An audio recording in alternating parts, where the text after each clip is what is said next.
What is going on, you guys? Welcome back to Down to the Wire. I'm your host, Brian Costa, and today I have got an amazing episode in store for you. On this episode, I am coming to you again with another exciting athlete interview. With the NBA playoffs in full swing, I thought it'd be fun to talk with an individual who's been playing their own fair share of competitive basketball over the years. Before college hoops, however, she was a high school standout who netted over 2,000 career points and was a two-time leading scorer for all of Central Mass. This past season, she played for the Bryant women's basketball team, and now will look to take her talents to Emerson College, where she will look to further her academic and athletic passions.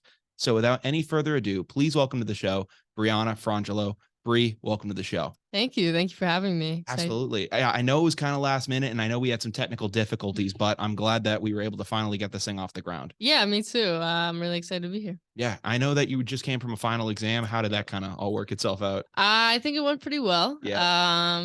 No. I think I've done okay. I think I passed the class. So Nice. Good stuff.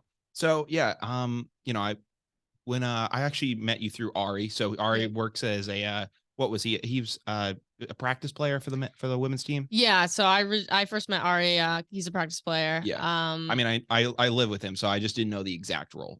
Yeah. So yep, he was just one of the practice players. So he'd come to practice and play defense on us and stuff. Absolutely. And so like that's something that I know like a lot of like D1 women's teams have around the country. They just have like a group of like, what is it, like 5 to 7 guys that just like show up to practice, and it kind of it's like extra bodies essentially. Yeah, basically. So that when we're doing drills and stuff, so that we don't have to play defense against each other, they kind of step in and so everybody gets reps and what we're actually like trying to do. Yeah. And yeah, I think we had a larger group of guys than most schools do, but the more the better. We loved having them there. So yeah, no, those are a pretty good group of guys. I know that, they're kind of doing that same grind as you, whether it's like the 6 a.m. workouts or like the late night stuff. Like, I know there have been a couple times where a couple of us are getting ready to go to the bars, and Ari's like, "Yeah, guys, I got practice right now." I'm like, dude, it's 10 o'clock. He's like, "Yeah, I know. Like the girls team, we got a game tomorrow." I'm like, yeah. "Oh shoot, okay." Yeah. So like it's a really serious gig what he has to do. So I respect that, and I obviously respect what you do as well. So I kind of want to take things back. So you're from Central Mass like me. You're from Hopedale. I'm from Sutton. So I kind of know that area pretty decently. So just take me back, and before we maybe get into all that, like just explain to me, like, where did this love for the game of basketball really begin for you? What kind of got you into this? Sure. My parents got me into sports at a really early age. Sure. My dad's a big sports fan, so we bonded over that, and I took a real liking to sports. Yeah. I didn't just play basketball when I was there. I played like softball and soccer too, and I was actually a bigger softball player when I was younger. Really? And then I loved basketball, but most of my time was dedicated to like practicing softball just because like my dad was more into that. But I kind of found this love for basketball over time, and then I decided that I really wanted to commit myself to that. And yeah. Yeah, that's really cool. So like, who were like some individuals like when you finally decided to commit to basketball that really like kind of inspired you at a young age? I know you mentioned your parents, but like any coaches, individuals like that kind of sparked your interest? Sure. I honestly, I feel like I just have a memory of like really liking the NBA players, and I remember at a young age kind of seeing like YouTube clips and stuff. My favorite player is Allen Iverson. Okay. And like I just remember seeing like clips of him and being like, I want to like dribble, like I just want to imitate that.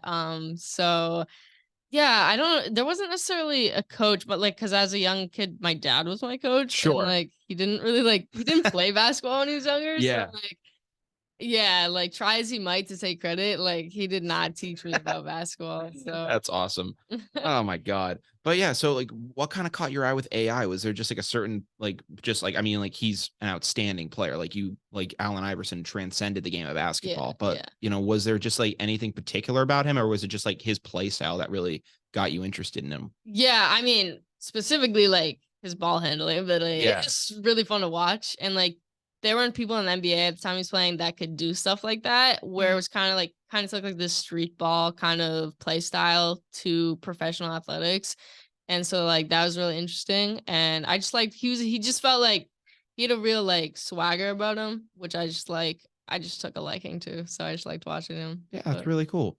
So I know when you kind of eventually did get into basketball, I mean, you really hit the scene hard. I know that competing in competing in Central Mass in Yeah. that DVC conference, I know many kids that both for like the men's and women's teams for, Sutton at the time when they would compete in Mhm. that conference. It's a gauntlet. It's a tough conference to compete in, and you had a lot of success in that time. Just what was it like competing at in that kind of time period? Like, and just take me through that. Sure, yeah. So I was first on the varsity team in 8th grade. Wow. So I started then. How's that? I mean, you're just like an 8th grade kid and straight, you're not even in high school yet. And they're calling you up and saying, like, hey, we want you to be, starting on this team. Yeah, well, I'm gonna be honest. I felt like I should be there. Okay. So Okay. I knew the Hopedale basketball team had been struggling for Sure. a few years. They were not very good. And I knew I was a good basketball player. Yeah. Like I'm not trying to, yeah. No, but yeah, but still at the 8th grade level, that's very impressive to just like, be put into that role, especially at that age. Yeah, definitely. So while I did feel like I should be there and, be playing, 100%.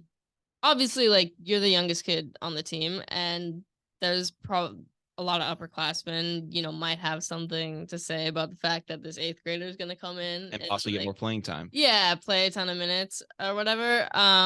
So there's obviously like nerves surrounding that. More of like the social aspect of it, I guess. Yeah. And just like the team dynamics.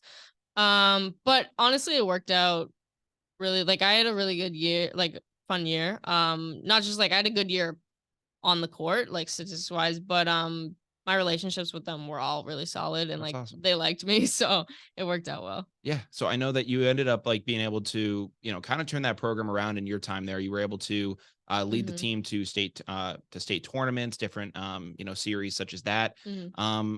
Take me through that time. Like, I mean, again, this is a very competitive conference, as I got to witness at my time back in Hmm. high school, and I know that you were a little bit after me. So, Hmm. what was that whole experience like of just having to battle against all these different teams? Because I know that Central Mass basketball can kind of get pretty like hectic and very competitive. So just like speak on that. Sure, yeah.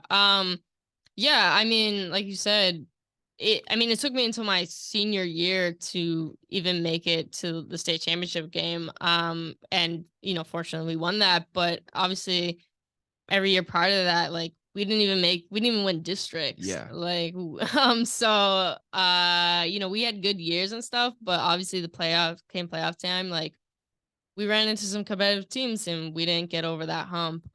Fortunately, like senior year, like we won the state championship. So like obviously a really good way to go out. Yeah. But it did take me those 5 years to do that. Mhm. So Yeah. And I know that for you, you kind of came up during the height of COVID was like kind of a big thing that yeah. you know, kind of like, I mean, everyone had to deal with it, but for you as a high school athlete, that was something that I know my brother had to deal with in baseball, and he had the privilege of being outside, so they were kind of able to get around a lot more restrictions. But I know you guys being inside, it was kind of hectic early on. So, Mhm. uh, what was that kind of like mentally, just having to deal with all the challenges that posed to you? Because I know that at certain points you couldn't have fans in the stands. Yeah. At eventually you could get family members back in there, but it was a while until you could really get that full crowd experience that Mhm. maybe you kind of grew up, watching and playing in front of. So when you Yeah. finally got that back, I'll let you kind of speak on that. Yeah, well, my entire junior year, which we only played 12 games, Jeez. so we had no fans the entire year. Oh my God. And we played with masks. Um, That sounds awful. Like I couldn't imagine breathing in that thing. no, it was Oh terrible. my God. It was really bad. So yeah, not a fun experience. And then once you take off the mask, you feel like, yeah, like you feel like you can just, I don't know, like it's a whole different Feels experience. like you're suffocating. Yeah. Um, so yeah, junior year was interesting. Yeah. For sure. And then, senior year we got fans back, beginning of the year. So like, things felt like they were kind of getting back to normal. But then we had like a mini little like not shut down. Like we were still playing where we didn't play with masks, but we couldn't have fans. Okay. Um, Was so that that like something in the school system, or was that I like I don't remember. I think it was, yeah, district. It was like a I don't know, a A district district? thing. Yeah, something that came down from. Yeah, Okay. something that came up. And so that was a little weird again to kind of be back in that situation. But fortunately for most of the year, like we could have fans. Yeah. So we were definitely back to that like normal. It felt some normalcy back, which was nice. But definitely, yeah, during COVID, it was just a strange experience. I mean, you adapt to it, and it's fine. Yeah, that But was that was the big thing, is that a lot of people said like COVID was gonna show how a lot of people can adapt. And I know mhm, that, people, we are, humans are malleable. You are able to kind of, have people adapt to certain situations. But I think at a certain point it gets a little bit like hectic, and mhm, I've been saying hectic a lot, but it gets to be a little extreme, and it's like, how much more can people take? mhm, And I know a lot of people had their own breaking points during that. People had to deal with their own mental health, different things mhm. like that. So uh, just the fact that you guys were able to persevere through that and do as well as you guys were, Yeah. is pretty incredible. Yeah, for sure. And even regardless of like high school, like it affected my AAU seasons Yeah. as well. So like recruitment and stuff was like heavily impacted. So it was just like, yeah, a very weird, chaotic, hectic time Yeah. to live through. Yeah. So, I mean, to kind of take it back to when you mentioned, coming up in the 8th grade and, competing at the varsity level ever since then, show that you had the confidence that you could compete with those people. But I wonder, when was that moment where you said like, all right, I know I'm good at this, but I actually now know I can compete at the Division 1 level and, Mhm. actually play this game against, higher skilled people than the individuals I'm playing against now. Yeah. When was that moment for you? Because I've talked to a lot of athletes, and some people say like, oh, I was like a late bloomer, and like senior year, I just like grew 6 feet tall, and Mhm. like I could just start dunking a basketball. And then other people are like, yeah, I was 9 years old, and like, this kid I talked to from my town, Sean Burke, who's in the White Sox organization, Mhm. he told me, yeah, I was 9 years old and I hit a home run out of like a big field, like, and my parents knew immediately, like, yeah, this kid's gonna be destined for greatness. Yeah. When was that moment for you where you go like, okay, I can take this thing to the next level? Ever since I was in elementary school, my dream was to do that. Like I Yeah, felt, like I was like I felt like I had the work ethic and ability to do that. yeah, I think I hit a rough patch in middle school where I kind of lost some of that confidence. sure, Um, but all the same, I was still working towards it. I think the moment that I realized like it was a reality, was probably, or like I really had a good shot at it, was probably like going to my sophomore year. hmm, And that's actually when I got my offer from Bryant. So okay, then I was like, oh, like school's actually like, they do want me, yeah, they like they do do want think you, I'm good enough. yeah. So like, then I was like, okay, yeah, like this is like a real thing. Um, That's really cool. So, I mean, Bryant gives you an offer sophomore year. That's pretty enticing. I don't know too much about the other schools that had offered you, but mhm, when it came to deciding where you wanted to go, what about Bryant initially made you say like, all right, this is the place where I want to go? For mhm. year that you decided to come here. Yeah. So I'd known the coaching staff for years, probably because the she's not here anymore, but this one of the associate athletic directors Mhm. here used to be my AAU coach. Okay, well, She left now. She's not here anymore. But so we had been going to like the Brian Elite camps for like since I was in like 7th grade or okay, whatever. So I knew the coaches really well. And them being local, like they obviously knew me pretty well. And they just expressed like that they really wanted me. And with COVID, recruitment was like pretty messed up. yeah. How Um, so? it was just very like coaches couldn't come out to see us play in Okay, person, and we didn't have national tournaments, so they couldn't, yeah. yeah, They just they couldn't scout. Okay, yeah, yeah, they couldn't scout. So everything was very local. okay, And also with the COVID year being given back to kids in college, if kids decide to stay, then schools no longer had scholarships anymore. okay, So all that got really messed up. Um, but yeah, like I said, Bryant, just it seemed like they really wanted me. It's nice to be wanted. yeah. I can imagine that must be a nice feeling to be like, hey, I have a spot here. Yes, yeah.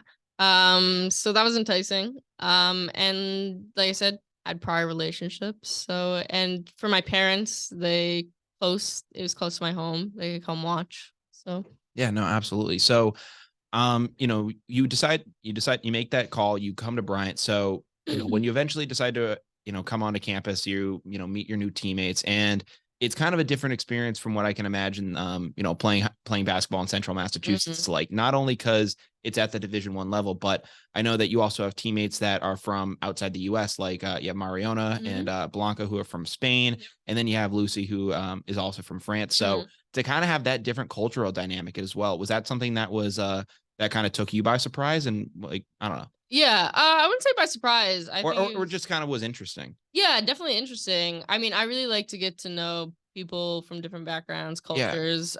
So definitely really interesting to, have a team that's not everybody's from like the same place. Yeah, it's not the same story. Yeah, you can get some different perspectives, for sure. And so yeah, that was really nice. And I thought that was cool and that'd be cool to have them as teammates. Absolutely. So, I mean, take me through this past year. So I know that you got some playing time on the court. You netted a high of 21 points against Emerson. So Yeah. you were able to, you're able to showcase some of your skills and get out there on the court. But what was the biggest adjustment that you had to make coming to D1? Yeah. I would say that obviously the physicality of college sports is a lot Yeah. different than high school. Um, Girls are just, bigger, faster, stronger. That's what it is. I would say that and probably just I mean that physicality and the pace as well. I'd say the biggest one is the physicality of it. Sure. Yeah. Yeah, no, that makes a ton of sense. That's something I've heard from a lot of athletes of both men and women's sport. It's just the speed from what I hear is just like at a just completely different level. Like it's just like it's kind of surreal to take in. But Yeah. that's something I've heard about football, basketball, baseball. That's everything I've heard from college sports. Yeah, for sure. Yeah, it's definitely it doesn't always look like it when you're watching it. Sure. You gotta like step on the court. Is it something more? Is it actually just game speed that's faster, or is it even like in practice too? You were kind of noticing it. I would say it's game speed mostly. Yeah.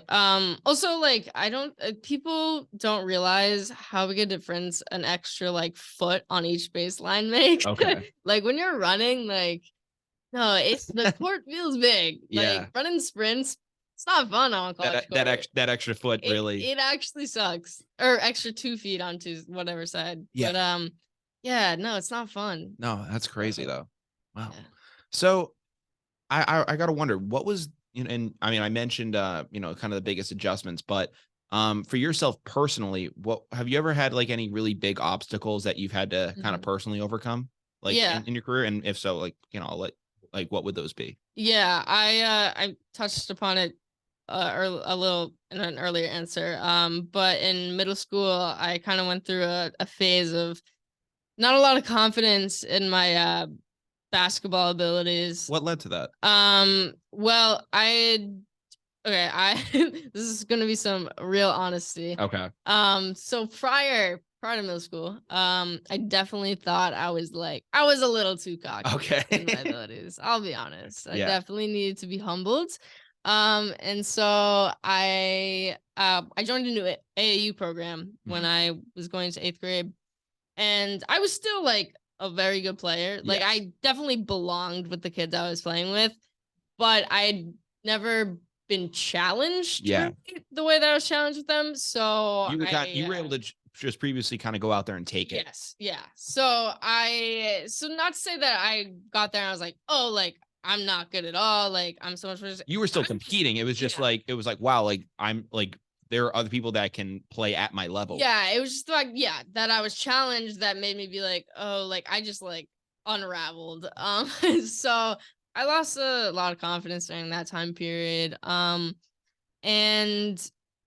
I did, and throughout high school, I think I kind of went through a patch because I felt like I needed to like dedicate so much time. I was like, I have to get better. Like, and I kind of still held that like kind of, am I good enough to do this? That I kind of isolated myself. And so basketball, instead of being like the fun sport that I really enjoyed, it was fun. Job. It became like something that was like such a drag to do. And so it just wasn't fun for a period of time. And so, there was a lot to like get through with that. But I will say, like, yeah, what led you to kind of get that confidence back? Like, what led you to kind of like rediscover that in yourself? Yeah, so I honestly, like, it probably wasn't until late this year that I really got, or I don't want to say I wasn't confident, but I would get really nervous. Yeah. For just stepping out on the court. Like, I would get very anxious. And I'd say it wasn't until like this year when I would just like actually go and play, like pick up for fun or whatever. I was like, oh, this sport's fun. Like, I forgot that. Um, so yeah, I'd say, it wasn't until like few months ago that I was probably like, right. You were rediscovering your love for the game. Yeah, I was like, right. So it was just like, because I've had that in like, and I've seen other people have that where like they just go and do like these pickup or rec league games, and they're like, oh, like I can just like mess around right now. I don't. My technique doesn't need to be like 100%. Like I can just kind of mess around, try different things, and like I'm also like such a perfectionist. So like I take it very seriously. So if I mess up like on like serious, like the team, like we're not just playing pickup. Yeah. Like I'm very much like internal and like we'll hold on to that throughout practice or whatever. But playing pickup, like you can mess up as many times as you want. Yeah. Like I'll still be like, oh, what am I doing? But like at the end of the day, like nobody cares. It's fine. Absolutely. So I know that for you, as of right now, you've actually made your decision to depart from Bryant. You're going to actually go on to Emerson next year. So I had mentioned that at the open of the show. I'll let you kind of give a little, kind of reasoning behind your decision with that. I know that you have some passions that you want to go pursue. So the floor is yours with that. Yeah. So, my decision to transfer to Emerson actually has nothing to do with basketball, really. I've always had a love for film. And I knew even coming into college that I wanted to pursue filmmaking, specifically directing. And Bryant is not the place for that. I will say that, like, Bryant offers a lot. Being the next Spielberg, no, that is not that's not our forte. Oh, so I was like, I should probably like go somewhere that's gonna help me do that. And after kind of the basketball year we had, my priorities kind of shifted, and I realized, I want to focus on this passion for filmmaking that I have, because that's what I'm going to do beyond college. And then have fun with basketball, just be able to have fun with it again, instead of it feeling like a job. Yeah. You are still going to play at Emerson, correct? Yes. Yeah. I'll still be playing at Emerson. But it'll be more Emerson's D3. So you're going to have more of an ability to enjoy yourself. Yeah, it's more low key. And that's nice. I'll be able to, I think it'll be a lot less stressful, because being a D1 athlete is a stressful thing. Yeah. I mean, at that point, it is a job. It's a full-time commitment. Yeah. It becomes, a lot of people just say you're more of an athlete student at that point. Yes. To balance school and the commitments that you guys have it's pretty unrealistic. Yeah. It really is like a job. So yeah, it'd be nice to kind of have basketball just kind of be like the bonus to being able to pursue filmmaking. Yeah. So kind of just to maybe kind of pivot into that, what kind of got you interested in films? Was that something that, again, your parents kind of, persuade you with, or did just you kind of fall into that? No, my parents could not be less interested in the films I introduced them to. Really? Yeah, because I'm such a like cinephile now. I introduced them. I probably just sound like pretentious, and I'm like, you should watch this, and they're like, what is this art house, like Wes Anderson style? Like they're not into it. But yeah, so, and neither is I have a sister, could not be any less interested. That's interesting. But yeah, so I kind of just discovered them on my own. And do you remember what was like kind of the first thing that really caught your eye and really got you, kind of sent you down the rabbit hole? Sure. Yeah, I do vividly. I remember seeing in 8th grade. So I would say ever since like 8th grade was when I was really like, oh, like movies are really dope. I went to see it with friends. We went to see Infinity War in theaters. Okay. And I just remember the audience reaction to the ending. And I just remember being like, oh, like movies, like just like the power that movies have. I just really captured by that experience because it really like the audience was very much like in Oh, state of shock. it felt like you were watching a sporting game that day. Yeah. I It remember was crazy. I remember when I went to go watch Infinity War. I was a junior in high school at the time when I Yeah. went, and I'm pretty sure I went twice. And it was like me and like this big group of my friends. You know, some were seniors, some were juniors, and we all like packed in the theater. There were like 2 rows of us just sitting there, and like everyone's like collectively just losing their minds. And then all of a sudden, you know, you see the snap, and then you see Thanos go to sit down on the throne, and you think like, oh, like what's gonna happen? Is there gonna be like a jump cut? Is there gonna be a post credit scene? And then it's just fade to black. Yeah. And I was like, and everyone in the theater just did not know how to react to that. Yeah, I remember like, I'm sorry, is that the end of the movie? I was like, what? I was like, these aren't how movies are structured. Yeah, no. Yeah, so that was my first experience of being like, yeah, like movies are pretty cool. And such a like communal experience, which I don't think you really get. I don't think there's any other medium that is quite the same like experiences sitting in a theater with a bunch of people. Um so yeah, Marvel, I guess, kind of introduced me, which is interesting because now if you ask me, I'd be like they just regurgitate a lot of stuff. Yeah, it's like you'd say it's kind of repetitive and it's and it's formulaic, but yeah. Yes, and like it's not that there's an issue with that if you enjoy that. no, I still go and see them. Exactly. I think they're entertaining movies. But like objectively, I understand that like Roger Ebert isn't like going crazy. Yeah, like yeah, no. So I definitely found that introduced me, and then I found a more, I don't want to say sophisticated taste because that sounds pretentious, but like well, what fits your sophisticated taste?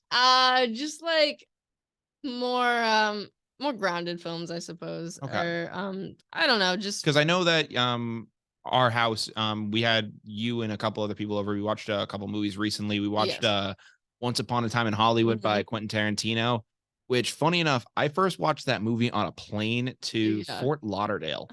And like I was going on spring break, and I was going up in the plane, and this was like I think the first time that like JetBlue or whatnot was like allowing you to like actually like see like watch full movies instead of just like their weird cable TV thing that they used to have.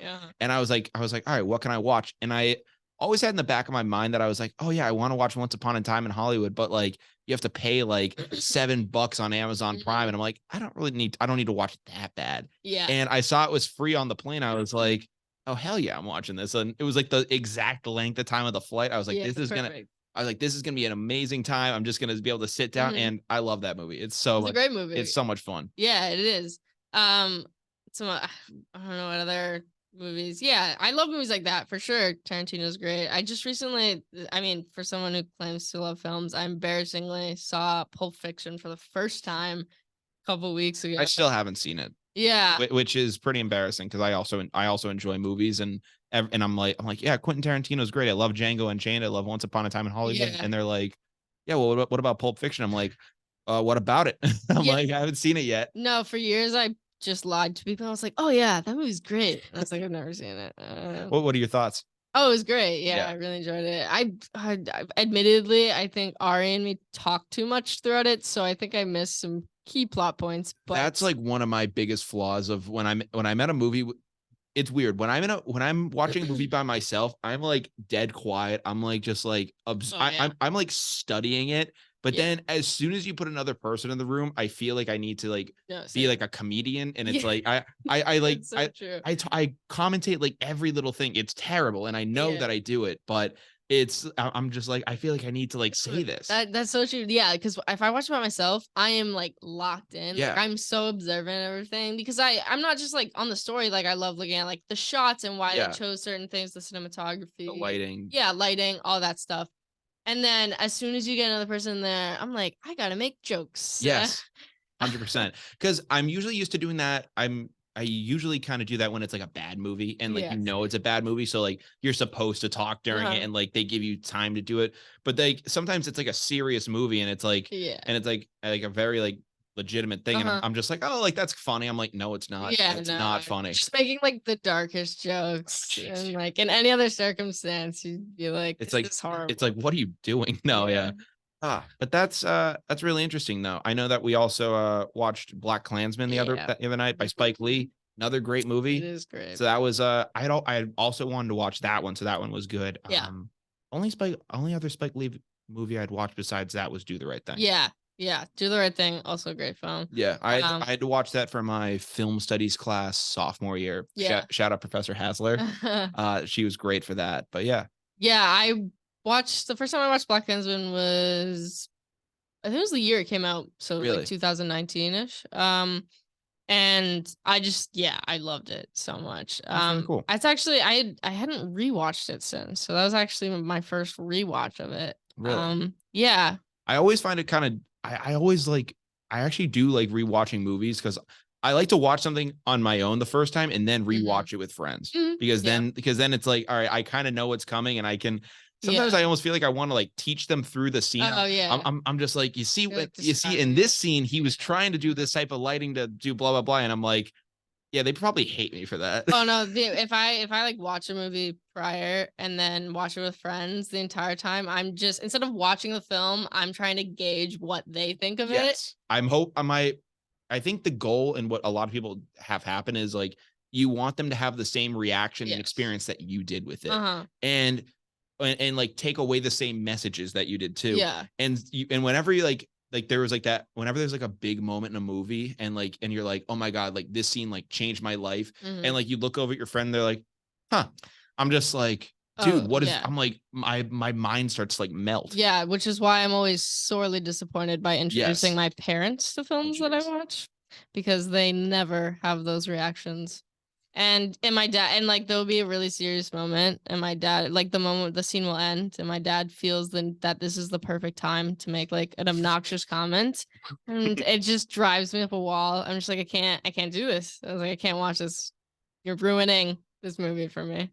I don't even try to show my parents movies that I like to watch. I'll show them like comedy bits because because I know that it's like a 5-minute joke, and like if they want it to be over, they can just like wait out the 5 minutes. If I say like, hey, do you have 2 hours of your time? They're gonna probably be like, no. And that's what ends up happening. Yeah.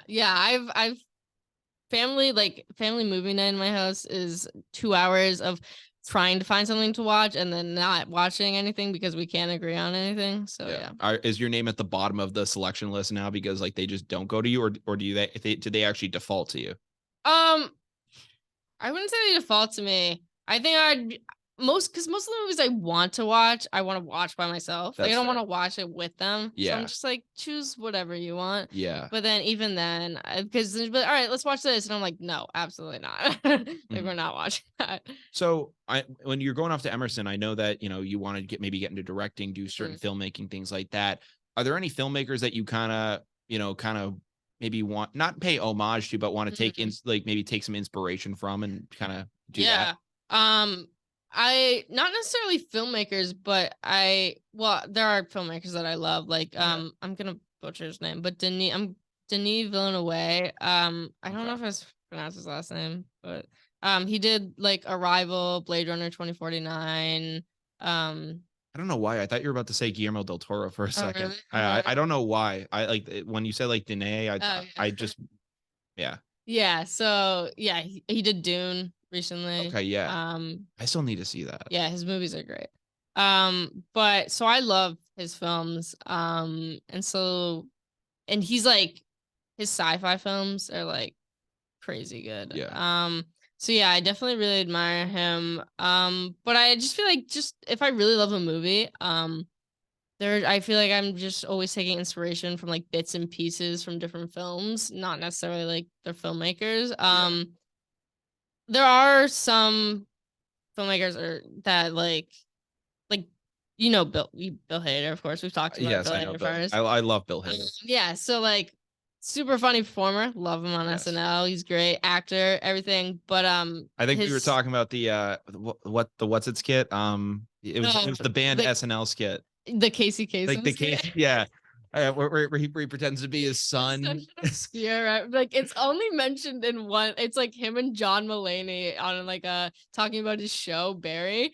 Yeah. And they're having like an interview, and that's the only time it's like mentioned. And like the idea of it, for those of you guys who haven't seen it, basically, Bill Hader had an idea for an SNL sketch, and it was that Casey Kasem was gonna have like this degenerate son that was gonna like come on to like his front porch and like attempt to like, you know, not break into his house, but just like run up on his dad and say like, hey, like I'm in like really serious trouble, and his dad is answering in like the classic like in his like the classic one-liners. Yeah, it's with like a drug dealer too. Yeah, like, it was like here's a letter, like, dear Jonathan.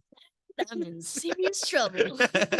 It makes absolutely no sense, but that scene always cracks me up. No, it's so and like it's not even filmed, and I could see them. I could see it being shot. It was just the voices they were doing that I was like, this is perfect. No, it's like one of those scenes I'm like, this would have been rich. And like, but they say when they did the run through of it, like it was dead silent on the set. I'm like, wow. Like, yeah, that was it must be so disappointing. I'm like, I feel like all the like unfilmed SNL skits I hear about, I'm like, these are hilarious. Or even like the cut for time stuff. Yeah, I'm like, these are so funny. Like, how did people not like this? I don't know. It again, it's like that subjective humor type of stuff. Yeah. But yeah, that's really cool. Yeah, but back to Bill Hader.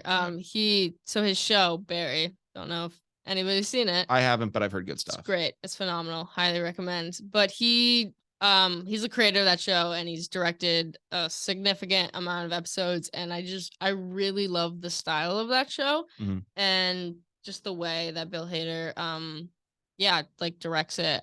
So I feel like that's something I admire and would definitely like pull a lot of inspiration from or want to emulate. So yeah, that's really cool.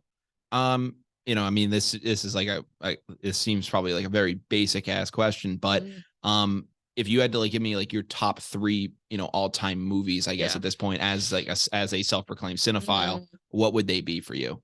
Yeah, self-proclaimed cinephile. You can fact check that with other people. I mean, well, no, I'm just saying you're the one who's putting it out there. I know that other people have said like that you were really. No. I'm saying I like. It's funny that I like. That I self-proclaimed myself that. It was like, okay, makes me sound even more pretentious. No, it's fair. Yeah. So that's such a hard question, by the way. But I do have like number 1 is like cemented. Like I know for a fact that this is my favorite film. It's called Children of Men. Alfonso Cuarón, 2006. I have to look that up. Children. Not many people know it. It's a dystopian film. I mean, I look up Children of, and you're gonna get Of the Corn for like the first 5. Yeah. Okay, I see it. All right. Children of Men. Yeah, here we go. It's really great. Okay. Very, very good. Interesting. Yeah. So that's like definitely number 1. Like I know that for a fact. All right. And then after that, like it's really hard to decide. But like currently, I would say the movie Arrival. It's a great film. La La Land. I have a really strong love for La La Land. Okay. Which is weird because I don't really like musicals. Yeah. But I like 2 musicals, and that's La La Land and Moulin Rouge. On Rouge. Okay. It's with Ewan McGregor and and oh my god, what's her name? Yeah, anyways, it's great. And then Train Spotting is another one that I love. Okay. Also with Ewan McGregor. Oh no, so you're big you a Star Wars person, or like? I do like Star Wars. Okay. Yeah, I do like Ewan McGregor a lot. I gotta ask, did you see that it was the Shining sequel? What was it called? Dr. Sleep? Oh, Dr. Sleep. No, because I can't do horror films. That's the one genre that I'm like terrified of. I mean, this Children of Men movie seems like kind of terrifying from the thing. From the covers I'm seeing, it looks sci-fi. Horrifying. Yeah. Okay. It's like dystopian. So it's not like a horror. It's just like depressing. Okay. Because I looked up I was looking up photos, and I just like see people like huddled around and like in random like blocked off rooms. I'm like, seems kind of. It's just depressive. Okay. That's fair enough. It's the vibe it has. That's fair. Yeah. That's actually really cool though. So I mean, I gotta say, I wish you the best of luck at Emerson. I think that that's awesome that you're going to pursue that. Yeah. Thanks. You know, I guess what is like you know, like it's, you know, you can go to film school and do all that, but like it's not like it's like, hey, here's your degree and like you now go direct this movie. Like, what is your plan probably like once you get out of school there? Like, what is your, you know, like because I kind of know a little bit about the industry. It's like, hey, you can get a job with like so and you build yourself up. Like, what is your probably first couple steps like once you get out of school there? Well, I would probably either move to New York or LA. And I mean, there's a lot of different ways to kind of break into it. As far as directing goes, the easiest way to direct is to either one, write your own stuff, or, you know, work with a friend who's a screenwriter and collaborate, who's also on the come up, because nobody's going to hire you to direct their script. So yeah, and then you just gotta make like short films, indie short films. You have to fund your own stuff. So be working a day job probably. Actually, I know one of my I actually have a guest who's been on the show before. His name's Joe LaFlamme. He does a lot of baseball commentary over on TikTok, but he also is an independent filmmaker of his own. He has a couple projects he's working on right now. One I believe is called Live Feed, and what it is, it was a horror movie about making a horror movie. So it was kind of a mix of Wes Craven's New Nightmare, where it was kind of a self-aware thing. Very meta. Yeah, it was very meta. And then what it also did is like because he said like, oh, we don't have a ton of money, like how can we like, you know, hire all these actors and like and like pay for them to like do fake auditions and whatnot. And he said like, well, what if we have all the actors that audition sign NDAs and we actually are just allowed to use their audition footage in this like production thing? And the directors go, it's a good idea. Why we should do that? So like it's always interesting the way like people can kind of get around that and figure that kind of stuff out. Yeah. So yeah, you just got really like a lot of filmmaking is networking. Yeah. Like you just gotta meet people, know people, and they'll get you into places. The good thing about Emerson and going to film school is that their alumni network is really strong. It's very good. And they wanna help you out. I mean, I think I had mentioned to you, one of the professors that I actually know there, he's the president of the Worcester Red Sox, Dr. Charles Steinberg. I worked with him this past summer as a Worcester Red Sox Foundation intern. I'm going to be going back there and working with the foundation this summer. He's a fantastic connection if you can actually get in touch with him. Yeah, definitely. Yeah, I'll definitely look into that. So yeah, just gonna try and, you know, make my own stuff once I'm out, and then submit it to film festivals and work your way up the ladder. Yeah. But yeah. And work that grind. That's awesome. Well, I really do appreciate you coming on the show, Bree. Unfortunately, we are now down to the wire, which means that we're going to do a little wrap up of the show and send you guys on into the weekend. Before we do that, if you guys are not following Down to the Wire at this point, make sure you guys go follow us on all our streaming platforms, whether that be Spotify, Apple Podcasts, Google Podcast, and more. You can also follow us on YouTube and on Instagram at down.tothewire. Again, if you go to our Instagram, you can find a link in our bio to all of those streaming services. So go to Instagram at down.tothewire. Bree, is there anything that personally you want to shout out before we go?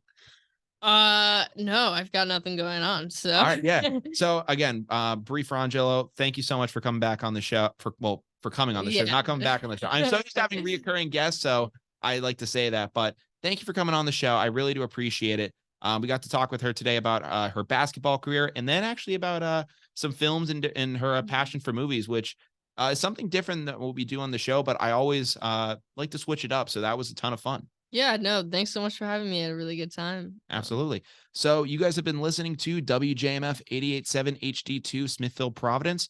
And from Down to the Wire, I'm Brian Costa. I'm Bree Frongillo. And we hope you guys have a great rest of your night. Take care and peace out.